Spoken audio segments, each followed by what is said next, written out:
how Delhi is all set to host the G20 summit. This is a game changer for India for many, many reasons, not just because we're hosting it, but because it sends across a very clear message to the world. What do I mean by that? Let's take a look at what some of the takeaways of the G20 summit that will happen this week really are. As far as the impact on Bharat is concerned, this essentially cements our place as the voice of the global south, a term that the Prime Minister constantly refers to. Also as a rising force in digital transactions internationally by many of the developed economies and countries, we've been hailed for our UPI system. We could also lead the change and lead the fight against climate change, essentially something that G20 countries also have failed to take on enough. And also the very important term of Vishwaguru and Vishwamitra. At a time of global conflict amid the Russia-Ukraine war, we could play a crucial role in being that bridge. I'd like to bring in Gaurav Sawant on this broadcast, who of course, as you know, not just tracks geopolitical issues, but will be there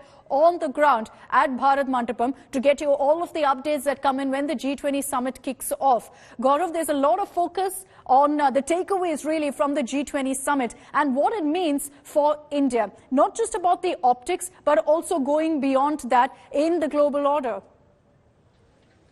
You know, Akshita, the optics are important, but the tangible takeaways are far more important. And let's talk about India's big push. India's big push is to emerge as the voice of the global south, of the developing world. And that is why this proposal to have the African Union to be a part of the G20 permanently. And why? Now, G20 shouldn't just be a talk shop for the developed world or the problems that they are facing. It's also mitigating the problems that are being faced by the developing world and help them. The debt crisis, climate change, energy requirements. There are so many issues, medicines that are required, debt burden, digital transformation, food and energy security.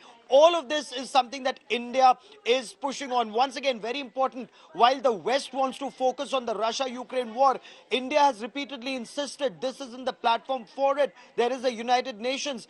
This is a platform where the world needs to come together, the most powerful economies and the developing economies, and everyone moves together for a better tomorrow, for a better future. And priorities of the developing world need to be heard and need to be addressed. So that is what India will insist on, has been trying to insist on. This is just the summit. Last 1 year, 200 different meetings, 50 different cities. The effort has been one, be the voice of the global south. All the issues where you have divergence, keep them aside or address them the best way possible. But the issues where there is convergence, move forward on those lines, Akshita. Very interesting. Gaurav, thanks for joining us with those details. But I'm going to take what you said and really take that forward with our Foreign Affairs Editor, Geeta Mohan, as well. Let's put the focus on geopolitics with Geeta.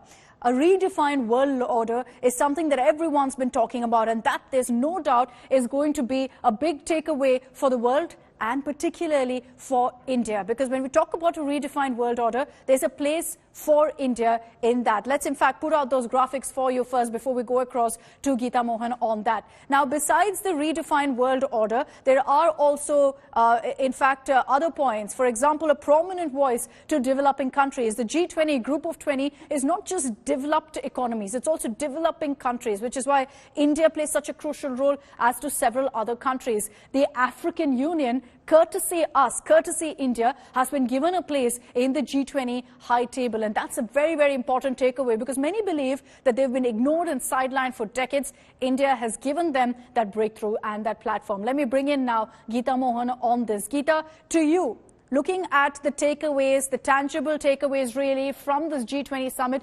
geopolitically, what excites you particularly? Well, geopolitically, what is challenging, Akshita, as also exciting is the fact that there are proposals and counter proposals. Now, G20 has really opened up what the problems exist today. It is not so much a multipolar world as America, India, and many other countries would like it to be, and that's quite evident in the challenges that the chair really faces today, and that has to do with all the objections because G20 is a consensus format. All the objections that are being raised by China, some by Russia on the Ukraine war front, but the fact is that that's where India is playing a very critical role in ensuring or trying to ensure that there's some semblance of consensus. Now, Amitabh Kant has told us that the consensus will be found in the joint document on development, but there certainly are those challenges. Apart from that, the biggest and the most important aspect of the G20 is not just the fact that it's an economic forum that is going to look at various important economic structuring and restructuring, whether it's debt restructuring, sovereign debts, relief to developing countries, climate change. But one important proposal, Akshita, is trying to get African Union to become a member of the G20. What does that do? It actually really then will be really representative of what the world and the new order really looks like, with the African continent included as a grouping, not as just one country or the other. 55 nations being represented apart from the 19 member states, 27 member states of the European Union, and now 55 member states of the African Union. That is going to be a big one. Interesting takeaways these. Thanks very much, Geeta, for joining us with those details. India's #1 political reporter defines what seems to be happening, vendetta politics. कोई दूध के से धुला हुआ नहीं है. Unmatched eye, unmatched experience. The world has changed. My black hair has become grey as well. And with unmatched passion for the story. Do not monopolize the conversation. When it's 100% news that matters. It's News Today with Rajdeep Sardesai. Monday to Friday, 9 p.m. Only on India Today TV.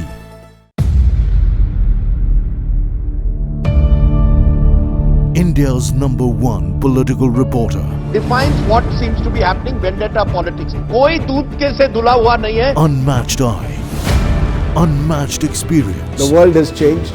My black hair has become grey as well. And with unmatched passion for the story. Do not monopolize the conversation. When it's 100% news that matters.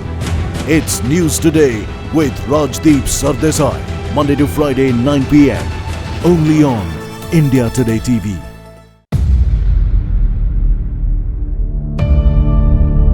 India's #1 political reporter. Defines what seems to be happening, vendetta politics. कोई दूध के से धुला हुआ नहीं है. Unmatched eye, unmatched experience. The world has changed. My black hair has become grey as well. And with unmatched passion for the story. Do not monopolize the conversation. When it's 100% news that matters. It's News Today with Rajdeep Sardesai. Monday to Friday, 9 p.m. Only on India Today TV.